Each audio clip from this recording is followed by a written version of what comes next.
இந்த சுடர நினைச்சா ரொம்பவே பரிதாபமா இருக்குங்க. ஏன்னா, முட்டி மோதி இப்பதான் நம்ம மல்லிகிட்டயும், மனோகரன்கிட்டயும் தப்பிச்சேங்க. இந்த ஒரு வீட்டுக்குள்ள நான் வந்துட்டு சுடர் கிடையாத ரேணுகான்னு ஒரு கால் தடத்த பதிச்சது மட்டும் இல்லாம, நம்ம விஜயும், நம்ம ராஜேஸ்வரியும் நம்ப வச்சு கல்யாணத்த வந்துட்டு சிறப்பா நடத்தணுன்றதுக்காக ஒரு நாடகத்த ஆடிட்டு இருந்தாங்க. ஆனா, இறுதி கட்டத்துல இந்த ராஜேஸ்வரியோட வலையிலே சிக்குவாங்கன்னு கொஞ்சம் கூட எதிர்பார்க்கல. சரி வாங்க வீடியோக்குள்ள போய் என்ன சுவாரஸ்யமா நடக்க போகுதுன்னு பார்க்கலாம். இந்த மல்லி இருந்துக்கிட்டு எப்படியாச்சு இவ வந்துட்டு சுடர் தான் ரேணுகாவே கிடையாதுன்ற உண்மையை வெளிப்படையா எல்லாருக்கும் தெரியப்படுத்தலான்றதுக்காக ரொம்பவே ஒரு பக்கம் போராடிட்டு இருந்தாங்க. உயிரை கூட பணயமா வச்சு. ஆனா, எந்த ஒரு ஆதாரமும் இல்லாததுனால எப்படியோ அது எல்லாமே வந்துட்டு பொய்யா போயிருச்சுங்க. ஆனா இருந்தாலும் இப்ப வரைக்குமே நம்ம மல்லியும், நம்ம மனோகரனும் ஓயல. இவள வந்துட்டு எப்படியாச்சும் குற்றவாளியா நிப்பாட்டணும்.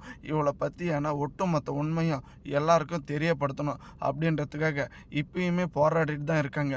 ஆனா, இந்த நிஷா பார்த்த வேலையினால திரும்ப நம்ம மல்லிக்கும், விஜய்க்கும் இப்படி ஒரு மோதல் வரும்னு கொஞ்சம் கூட எதிர்பார்க்கலைங்க. ஏன்னா, நம்ம மனோகரனும், நம்ம மல்லியும் இந்த ரெஸ்டாரண்ட்டில் பேசிட்டு இருக்கிறத நாம் விஜய்க்கு ஃபோட்டோ பிடிச்சி அனுப்பிச்சது அந்த நபர் யார் அப்படின்றத மறக்காமல் உங்கள் கருத்துக்களை கமெண்ட் பண்ணுங்கள். ஒரு வழியாக இவ வந்துட்டு எப்படியோ இந்த மாறி ரவுடி கும்பலேருந்து தப்பிச்சிட்டாங்க. ஆனால் இருந்தாலும் இந்த ராஜேஸ்வரிக்கு வந்துட்டு இவன் மேலே கொஞ்சம் சந்தேகம் இருந்துட்டு தாங்க இருந்துச்சு. ஏன்னா மல்லி சொல்கிறதுலையும் ஏதோ ஒரு அர்த்தம் இருக்குது, இவளுடைய நடவடிக்கையிலும் கொஞ்சம் சந்தேகம் இருக்குது.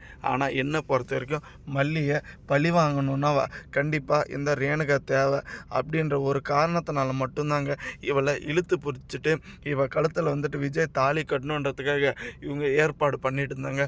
ஆனால் ரகு வந்துட்டு யார், ரகுக்கும் இவளுக்கும் என்ன ஒரு தொடர்பு இருக்குன்னு இப்போ கண்டுபிடிக்கணுன்றதுக்காக நம்ம ராஜேஸ்வரி ஒரு பக்கம் தீவிரமாக இறங்க போகிறாங்க.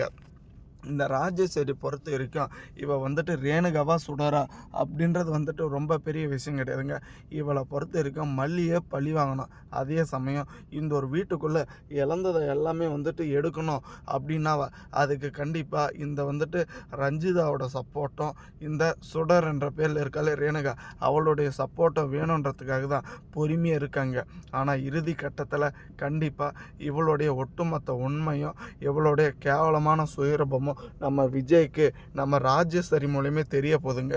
ஏன்னா எப்படியாச்சும் வந்துட்டு நம்ம விஜய் வந்துட்டு இப்போ மல்லியை பார்த்து பேசணும், நான் வர்ற தருணத்தில் எல்லாமே மல்லி வந்துட்டு வெளியே போயிருக்கா, இங்கே போயிருக்கான்னு தான் சொல்கிறீங்கன்னு ரொம்பவே கோவத்தில் இருக்காங்க. நம்ம நாகும் வந்துட்டு எவ்வளவோ போராடிட்டு தாங்க. ஏன்னா இல்லை மல்லி வந்துட்டு அங்கே போயிருக்கா, வருவா, கொஞ்சம் வெயிட் பண்ணு அப்படின்ற மாதிரி. ஆனால் இப்போயுமே பார்த்தீங்களானவா நம்ம மல்லி வந்துட்டு இதுக்காக நம்ம விஜய் வந்துட்டு சொல்லிட்டு இருக்காங்க. இந்த ஒரு உண்மைக்காக வந்துட்டு இப்போ வரைக்குமே ரொம்பவே வந்துட்டு பாடுபட்டுட்டு இருக்காங்க. கூடிய சீக்கிரத்தில் இந்த ஒரு உண்மையும் அதே சமயம் பார்த்தீங்களானவா போட்டுட்டு இருக்கிற இந்த ஒரு வேஷமும் வெளிச்சத்துக்கு வரப்போகுதுங்க. ஆனால் இறுதி கட்டத்தில் நம்ம மல்லியை வந்துட்டு ஏமாற்ற நினச்ச நம்ம விஜய் தான் முட்டாள்தனமான காரியத்தில் ஈடுபட்டான்ற உண்மை மட்டும் வந்துடப்போகுது. தேங்க்ஸ் ஃபார் வாட்சிங் மல்லி நேயர்களுக்கு. நம்ம சேனலுக்கு புதுசாக வந்திருந்தால் மறக்காமல் பெல்லை காலில் தட்டுங்க.